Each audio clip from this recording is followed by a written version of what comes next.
जी हाँ दोस्तों, आप सभी से अनुरोध है, एग्ज़ाम हॉल में प्रवेश करने से पहले मेरे द्वारा दिए गए क्वेश्चन को अवश्य देख लेना, ठीक है। क्योंकि यही प्रश्न आपके एग्ज़ाम में सेम टू सेम छपने वाले हैं। साथ ही साथ आपको किसी भी ऑनर्स पेपर या सब्सिडरी पेपर का नोट्स या सजेशन चाहिए तो मुझे कमेंट करके बताओ। आपको यहाँ पर सभी ऑनर्स पेपर व सब्सिडरी पेपर का नोट्स बिल्कुल निःशुल्क में दिए जाते, जिसके एक भी रुपये नहीं लिए जाते। तो प्यारे दोस्तों, आप लोगों के लिए मैं इतना सारा मेहनत कर रहा हूँ, तो आप लोग चैनल को सब्सक्राइब कर लेना। बीए सेकेंड ईयर, जिसे आप बीए पार्ट 2 या बीए द्वितीय वर्ष भी बोल सकते हो। पॉलिटिकल साइंस बोले तो राजनीति विज्ञान, चैप्टर नंबर 2 में आज हम लोग पढ़ेंगे मनु। जी हाँ दोस्तों, वही मनु जिन्होंने मनु स्मृति लिखी थी। और इसके बाद बात कर ले इसके बारे में, विधि निर्माता मनु को ही कहा जाता है। और मनु से अभी तक में जितने भी सवाल आपके एग्जाम में पूछे गए थे और भविष्य में जितने भी सवाल पूछे जाएंगे, वो सारे सवाल को एक ही वीडियो में कवर करने वाला हूँ। साथ ही साथ कॉम्पिटिटिव एग्जाम बोले तो प्रतियोगी परीक्षाओं में भी जो है मनु से संबंधित सवाल पूछे जाते हैं। तो प्यारे दोस्तों, अभी तक में जितने भी मनु से सवाल बने हैं और भविष्य में बनने वाले हैं, सारे सवाल को कवर करूँगा। तो आप लोगों के पास एक डबल अपॉर्चुनिटी है। यदि आप भी चाहते हो पॉलिटिकल साइंस यानी कि राजनीति विज्ञान जैसे सब्जेक्ट में 100 में 100 स्कोर करना, तो प्यारे दोस्तों हमारे सभी वीडियो को आप बारीकी से देख लो। चैप्टर नंबर 2 है, चैप्टर नंबर 1 का लिंक आपको डिस्क्रिप्शन में मिलेगा। तो चैप्टर नंबर 1 देख ले तो ही चैप्टर नंबर 2 आप देखें। इससे बाहर एक भी सवाल आपके एग्ज़ाम में नहीं रहने वाले हैं। यहाँ पर हम बात कर ले सेकेंड ईयर के अलावा जो गवर्नमेंट एग्ज़ाम की भी बात हम कर ले तो एक भी सवाल इससे बाहर नहीं बनने वाले हैं। एग्ज़ाम का यानी कि सवाल का जो पैटर्न है वो रहेंगे ऑब्जेक्टिव, परंतु हम लोगों का समझने का तौर तरीका रहेगा सब्जेक्टिव, ठीक है। तो आइए प्रारंभ करते। प्यारे दोस्तों, आपके सामने कुल मिला के 4 ऑप्शन दिए रहेंगे। यदि उत्तर पता ना हो फिर भी आप उत्तर देने का प्रयास करें कमेंट के माध्यम से। यदि प्रश्नों का उत्तर ना भी पता हो फिर भी उत्तर देने का प्रयास करें। इससे क्या होगा, मेरे द्वारा जो उत्तर बोले जाएंगे आपको 100% याद होगा और आपको लिखने की ज़रूरत नहीं है कॉपी में, ठीक है। क्लास में ही याद करवाऊँगा। सबसे पहले प्यारे दोस्तों, यहाँ पर हम लोग मनु के बारे में जानेंगे, क्योंकि मैंने आप लोगों से वादा किया है, क्योंकि प्रश्न रहेंगे ऑब्जेक्टिव लेकिन समझने का तौर तरीका हमारा रहेगा सब्जेक्टिव। तो मनु कौन थे, ठीक है। सनातन धर्म के अनुसार मनु संसार के प्रथम योग पुरुष थे। यानी सनातन धर्म के अनुसार मनु जो है संसार के प्रथम योग पुरुष थे। और मनु का जन्म की बात कर ले तो आज से लगभग 4000 साल पूर्व हुआ था, ठीक है। अभी से यानी कि 2022 से पहले 4000 वर्ष पूर्व मनु का जन्म हुआ था। इसके बाद प्रथम मनु का नाम स्वयं भू मनु था। यानी कि प्रथम मनु जो थे, कुल मिला के 14 मनु हुए, जिनमें कि प्रथम मनु का नाम क्या था, स्वयं भू मनु, ठीक है, जिनके संग प्रथम स्त्री थी। जी हाँ दोस्तों, यदि आपसे सवाल पूछा जाए कि मनु की पत्नी का नाम क्या था तो शत्रुपा, ठीक है। और मनु के संग में प्रथम स्त्री कौन थी, शत्रुपा। ये स्वयं भू अर्थात स्वयं उत्पन्न, बिना माता पिता के उत्पन्न। जी हाँ दोस्तों, मनु और शत्रुपा बिना माता पिता के उत्पन्न हुए थे, ठीक है। इसलिए इसके नाम से पहले स्वयं भू कहलाए जाते हैं, ठीक है। इन्हें प्रथम पुरुष और प्रथम स्त्री की संतानों से संसार के समस्त जानों की उत्पत्ति हुई मानी जाती है। जैसा कि हम लोग मनु के बारे में आज जानने वाले हैं, तो मनु का जन्म आज से 4000 वर्ष पूर्व हुआ था, ठीक है। और मनु और शत्रुपा जो है बिना माता पिता का उत्पन्न हुआ था इस पृथ्वी पर, ठीक है। और इसे जो है प्रथम पुरुष, मनु को जो है प्रथम पुरुष और शत्रुपा को प्रथम स्त्री जाना जाता है, ठीक है। और इन्हीं के जो संतान हैं, इन्हीं का संतान हम लोग जाने जाते हैं। जितने भी पृथ्वी पर आप देख रहे हो मनुष्य को, वो सारे उन्हीं के उत्पत्ति से हुई है, ठीक है। मनु की संतान होने के कारण वे मानव कहलाए, ठीक है। अभी जो हम लोगों को मनुष्य कहा जाता है या मानव कहा जाता है, कहीं ना कहीं मनु के संतान होने की वजह से ही हम लोग को मनु या मानव या मनुष्य कहे जाते हैं, ठीक है। मनु को आदि भी कहा जाता है, ठीक है। आदि का अर्थ होता है प्रारंभ। मनु को आदि भी कहा जाता है। ये जो मनु है इनको आदि भी कहा जाता है। आदि का अर्थ क्या होता है, प्रारंभ, ठीक है। इसके बाद सभी भाषाओं के मनुष्यवाची शब्द मैन, मनुज, मानव, आदिम, आदम, आदमी आदि सभी मनु शब्द से प्रभावित हैं, ठीक है। आप जो मनुष्य सुन रहे हो, मानव सुन रहे हो, आदम, आदमी आदि, ये सभी मनु शब्द से ही प्रभावित हैं। ये समस्त मानव जाति के प्रथम संदेशवाहक हैं। इन्हें प्रथम मानने के कारण कई कारण हैं। यदि आपके मन में सवाल आता होगा कि मनु को हम प्रथम क्यों माने, तो मनु को प्रथम मानने के बहुत सारे कारण हैं, ठीक है। कई सारे कारण हैं। सभी मनु की संतानें हैं, इसलिए मनुष्य को मनु से उत्पन्न भी कहा जाता है। इसलिए हम लोगों को मानव बोले तो मनु से उत्पन्न भी कहा जाता है। ब्रह्मा के एक दिन को कल्प कहा जाता है। एक कल्प में 14 मनु हो जाते हैं, ठीक है। ब्रह्मा के एक कल्प को, एक दिन को एक कल्प कहा जाता है, ठीक है। और एक कल्प में कुल मिला के 14 मनु हो जाते हैं। एक मनु के काल को मनवंतर कहते हैं। वर्तमान में कुल मिला के 7वें मनु हैं, ठीक है। और मनु के द्वारा ही जो है मनु स्मृति रची गई है, जिसे हमारे पूर्वज फॉलो करते आ रहे थे। जैसे अभी हम लोग संविधान को फॉलो कर रहे हैं, हमारे पूर्वज क्या करते थे, मनु स्मृति को फॉलो किया करते थे, ठीक है। तो कुल मिला के बात करें यहाँ पर, तो मनु का जन्म जो है आज से 4000 वर्ष पूर्व पहले हुआ था। मनु की पत्नी का नाम है शत्रुपा, और मनु और शत्रुपा जो है बिना माता पिता के इस पृथ्वी पर जन्म लिए हुए थे, और उन्हीं की संतान जो है इस सारी सृष्टि में जो देख रहे हो मानव जाति मनु और शत्रुपा का ही संतान है, ठीक है। मनु और शत्रुपा का ही संतान है, ठीक है। और प्यारे दोस्तों, यहाँ पर पहला प्रश्न आपके सामने, मनु स्मृति के प्रणेता कौन है?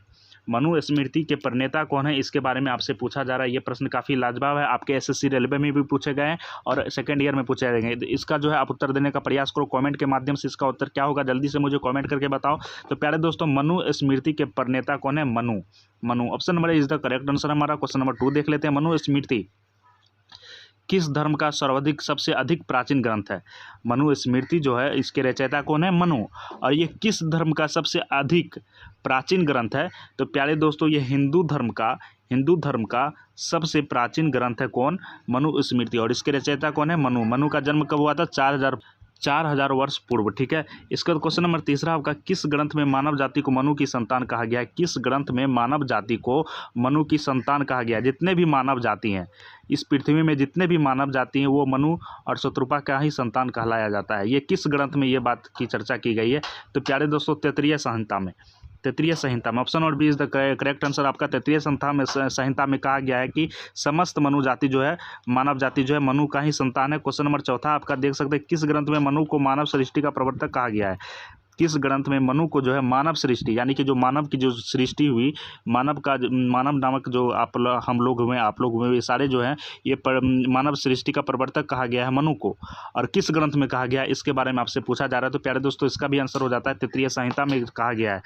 तैत्तिरीय संहिता में मनु को मानव सृष्टि का प्रवर्तक कहा गया है, ठीक है। तो प्यारे दोस्तों, क्वेश्चन नंबर 5 में आपका, पुराण में किसे सूर्य का पुत्र व पहला राजा मानते हैं? यानी कि पुराणों में ये एक बात लिखी गई है जिसमें कहा गया है कि सूर्य का पुत्र वो पहला राजा किसे माना गया है। तो ये प्रश्न भी आपके एसएससी रेलवे में लगातार पूछे गए हैं और सेकेंड ईयर में भी पूछे जाएंगे। तो मनु को, पुराण में जो है मनु को सूर्य का पुत्र व पहला राजा मानते हैं, ठीक है, मनु को। इसके बाद प्यारे दोस्तों, क्वेश्चन नंबर 6 है आपका, पुराणों में कितने मनु का उल्लेख है? तो कुल मिला के 14 मनु का उल्लेख है। सूर्य का एक दिन एक कल्प के बराबर है, और कुल मिला के 14 कल्प हुए। तो 14 कल्प की बात करें तो 14 मनु हुए। पुराणों में कुल मिला के कितने मनु का उल्लेख है? तो 14 मनु का उल्लेख है। मनु की पत्नी का नाम क्या था?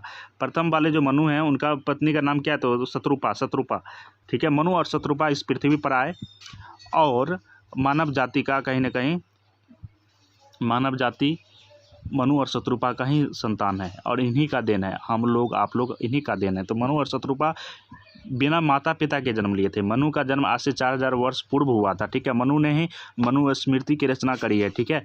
और मनु की पत्नी का नाम क्या है? शत्रुपा। क्वेश्चन नंबर 8वां देखिए, डॉक्टर जायसवाल के अनुसार मनु स्मृति की रचना कब हुई थी? डॉक्टर जायसवाल जो है ये बहुत बड़े राजनीतिज्ञ थे। इनके अनुसार मनु स्मृति की रचना कब हुई थी, इसके बारे में आपसे पूछा जा रहा है। तो प्यारे दोस्तों, ईसा 2 शताब्दी, इस शताब्दी का मतलब क्या हुआ? 100, यानी कि 200 वर्ष पूर्व तथा 200 वर्ष बाद में जो है मनु स्मृति की रचना की गई थी। किसके द्वारा? तो मनु के द्वारा। और हमारे पूर्वज मनु स्मृति को ही फॉलो कर रहे थे। जिस तरह अभी हम लोग भारतीय संविधान को फॉलो कर रहे हैं, उसी को कानून मानते हैं, उसी को सब कुछ मानते हैं, उसी तरह हम लोगों का पूर्वज जो है मनु स्मृति को ही सारा कुछ मानते थे, ठीक है। मजूमदार और पुसालकर ने मनु स्मृति का रचना काल कब माना है? मजूमदार और पुसालकर ने मनु स्मृति का रचना काल कब माना है? तो प्यारे दोस्तों, आपको आंसर दे देना है। यहाँ पर आपका आंसर हो जाता है, कुल मिला के बात कर ले तो ऑप्शन नंबर सी, ईसा से 3110 ईस्वी पूर्व, ठीक है। ईसा से, यानी कि ईसा जो अभी हम लोग पढ़ रहे हैं कि 1998 ईस्वी, ये सब ईसा वैसा कुछ नहीं था उस समय, उससे भी 3110 वर्ष पूर्व से हमारा सनातन धर्म का ये मनु स्मृति जो है रचना कर दी गई थी। तो समझ सकते हो सनातन धर्म कितना पुराना है। तो कुल मिला के बात करें तो मनुस्मृति का रचना काल कब है? ईसा से 3110 वर्ष पूर्व। ईसा से 3110 वर्ष पूर्व। यदि अभी तक मनुस्मृति को फॉलो किया जाता तो हमारा भारत को विश्व गुरु जैसे पहले माना जा रहा था, उसी तरह अभी विश्व गुरु रहता। कुल मिला के बात कर ले क्वेश्चन नंबर 10, मनुस्मृति में कितने अध्याय हैं? मनुस्मृति के बारे में तो आपने काफ़ी सुना है, इसमें कितने अध्याय हैं इसके बारे में आपको बताना है। तो कुल मिला के 12 अध्याय हैं। कुल मिला के 12। आपसे कोई पूछ दे मनुस्मृति में कितने अध्याय तो आप बोलोगे कुल मिला के 12 अध्याय हैं। मनुस्मृति के किस अध्याय में राजा धर्म का प्रतिपादन है? राज्य जो है वो धर्म का प्रतिपादन है, धर्म का यानी कि पालन करने वाला है। राज्य जो है धर्म का पालन करने वाला है, धर्म को कहीं ना कहीं आश्रय देने वाला है राज्य। ये किस अध्याय में है? मनुस्मृति के किस अध्याय में? तो तीसरे अध्याय में कहा गया है, मनुस्मृति के तीसरे अध्याय में कहा गया है राज्य धर्म का प्रतिपादन है। क्वेश्चन नंबर 12 देखिए, क्वेश्चन नंबर 12 में कहा जा रहा है मनुस्मृति में राज्य के किस उत्पत्ति के सिद्धांत में विश्वास करता है? मनुस्मृति में राज्य किस उत्पत्ति के सिद्धांत में विश्वास करता है? तो प्यारे दोस्तों क्वेश्चन नंबर 12 आपको बताना है राज्य के देवी उत्पत्ति के सिद्धांत में। जी हाँ दोस्तों, राज्य के देवी उत्पत्ति के सिद्धांत में विश्वास करता है। मनुस्मृति में राज्य के देवी उत्पत्ति के सिद्धांत में विश्वास करता है। ठीक है, देवीय उत्पत्ति। ठीक है, क्वेश्चन नंबर 13 है आपका, किस ग्रंथ में कहा गया है कि धर्म और दंड ही राजा है? धर्म और दंड ही राजा है। धर्म और दंड ही राजा है। प्यारे दोस्तों मनुस्मृति में कहा गया है कि धर्म भी राजा है और दंड भी राजा है। धर्म भी आपका राजा ही है और दंड भी आपका राजा ही है। तो कुल मिला के बता यहाँ पे राजा को ही प्रधानता दी गई है, राजा ही सब कुछ है। ये बातें किस में कही गई है? तो मनुस्मृति में। Option number is the correct answer. Question number 14 आपका कह रहा है यहाँ पे राजा बोगले के समान। जिस तरह बोगले को देखे हुआ ना आप नदियों के किनारे, एकदम बको ध्यानम, मतलब उसका ध्यान जो है, ध्यान बोगले का जो ध्यान है उसकी तुलना किसी से नहीं की जा सकती है, क्योंकि उनका ध्यान करने का तरीका सबसे तीव्र होता है। राजा बोगले के समान अर्थात चिंतन करे। जिस तरह बोगला ध्यान में मतलब पूर्ण तरह ध्यान के मुद्रा में रहते हैं, उसी तरह राजा भी बोगले के समान चिंतन करे, सिंह की तरह पराक्रम रहे। सिंह जानते हो ना, शेर जिसे आप यानी कि किंग मानते हो, ठीक है, उसके तरह पराक्रम होना चाहिए राजा के अंदर। भेड़िए की तरह शत्रु नाश करे। भेड़िया जिस तरह अपने शत्रु पर आक्रमण करते हैं, ठीक है, उस तरह भेड़िए की तरह उसमें जो है शत्रु नाश करने की साहस हो। इसके बाद यदि वो चारों तरफ शत्रु से घिर जाए तो खरगोश देख रहे हो ना, एकदम फुर्तीला होता है, भागने में सबसे आगे होता है। तो खरगोश की तरह जब वो राजा शत्रु से घिर जाए तो खरगोश की तरह उसके घेरे से निकले। ये बातें किस ग्रंथ में कही गई है? तो कुल मिला के बात कर ले यहाँ पर तो मनुस्मृति में कही गई है। तो देखिए मनुस्मृति की महानता आपको यहीं से पता चलेगी। मनुस्मृति कितना ज़्यादा मतलब सर्वश्रेष्ठ ग्रंथ था, जिसमें कि आप यहाँ पर देख सकते हो कि इसमें कितनी अनमोल बातें की गई है कि राजा जो है बगुले की तरह चिंतन करे। ऐसा हमारे संविधान में नहीं है कि सरकार ये करे वो करे, यानी कि संविधान काफ़ी सर्वोपरि है, परंतु हम ये नहीं कहते हैं। यदि मनुस्मृति को संविधान से कंपेयर किया जाए तो कुछ ना कुछ अंतर जरूर है। ठीक है, राजा जो है बगुले की तरह चिंतन करे और शेर की तरह पराक्रम हो, शत्रु के भेड़िए के जैसे शत्रु नाश करे और खरगोश की तरह घेरे से यानी कि शत्रु के बीच जब घिर जाए तो उससे निकलने के लिए वो काफ़ी ज़्यादा फुर्तीला हो। तो ये मनुस्मृति में कहा गया है। क्वेश्चन नंबर 15 देखिए, राजा चाहे बालक ही हो उसे अपमानित नहीं करना चाहिए।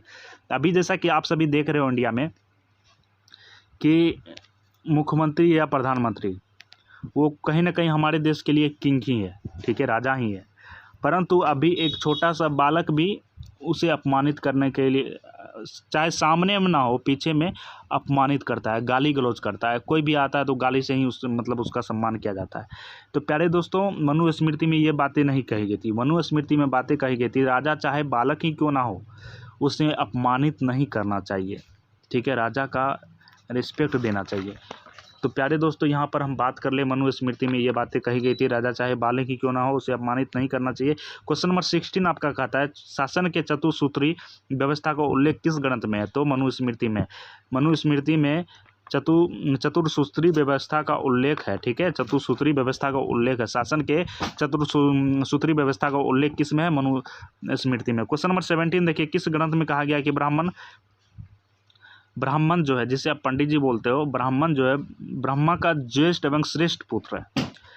ब्रह्मा का सबसे बड़ा एवं सबसे श्रेष्ठ पुत्र कौन है? ब्राह्मण। किसका? तो ब्रह्मा का। ये बातें किस ग्रंथ में कही गई है?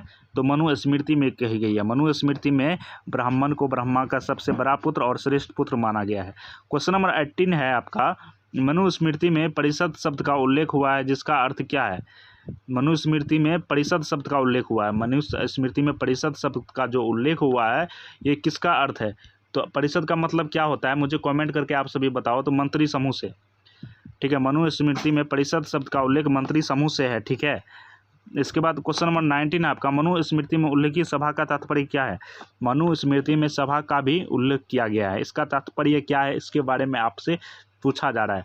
तो जहाँ विवादों का निर्णय किया जाता है, जैसे कि राज्य में किसी तरह की विवाद हो जाए तो उस विवाद का निर्णय कहाँ किया जाता था? सभा, ठीक है, सभा। और ये सभा कहाँ उल्लेख है? तो मनुस्मृति में उल्लेख है। क्वेश्चन नंबर 20 आपसे कह रहा है प्यारे दोस्तों, मनुस्मृति में विशेषतः आपातकाल में किस नीति को अपनाने पर बल दिया गया? मनुस्मृति में विशेष रूप से आपातकाल में किस नीति को अपनाने पर बल दिया गया, इसके बारे में आपको बताना है प्यारे दोस्तों। तो 60 गुण नीति, ठीक है, 60 गुण नीति में, 60 गुण नीति में option number 20 the correct answer आपका। क्वेश्चन नंबर 21 देखिए, निम्न में से कौन एक विधि वेत्ता था? तो मनु एक विधि वेत्ता था, ठीक है। इसके बाद यहाँ पर बात कर ले, मनु के अनुसार राज्य की उत्पत्ति का सिद्धांत है। मनु के अनुसार राज्य की उत्पत्ति का सिद्धांत क्या है? तो प्यारे दोस्तों इसका आंसर हो जाता है देवीय सिद्धांत। Option number 20 the correct answer. Question number 23 देखिए, प्राचीन भारत में राज्य के कितने अंग हुआ करते थे? प्राचीन भारत में राज्य के कितने अंग हुआ करते थे? तो कुल मिला के 7। आपसे प्रश्न कर दिया जाए, प्राचीन भारत में राज्य के कितने अंग हुआ करते थे? कुल मिला के 7। मनु के अनुसार विधि के कितने स्रोत हैं? मनु के अनुसार विधि के कितने स्रोत हैं? कुल मिला के 6 हैं। Option number C is the right answer. Indica किसकी रचना? इसका आंसर मुझे आप कमेंट करके बताओगे, ठीक है। प्यारे दोस्तों चैप्टर नंबर 3 हम लोग कल ला रहे हैं, तो आप लोग चैनल को सब्सक्राइब कर लो और आपको यहाँ पर सभी सब्जेक्ट की तैयारी करवाई जाएंगे।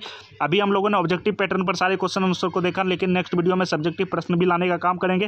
परंतु आप लोगों को ज़्यादा से ज़्यादा शेयर करें, सब्सक्राइब करें, ठीक है। और डिस्क्रिप्शन में व्हाट्सएप ग्रुप का लिंक है, उसे भी ज्वाइन कर ले। मिलते हैं नेक्स्ट वीडियो में। जय हिंद दोस्तों।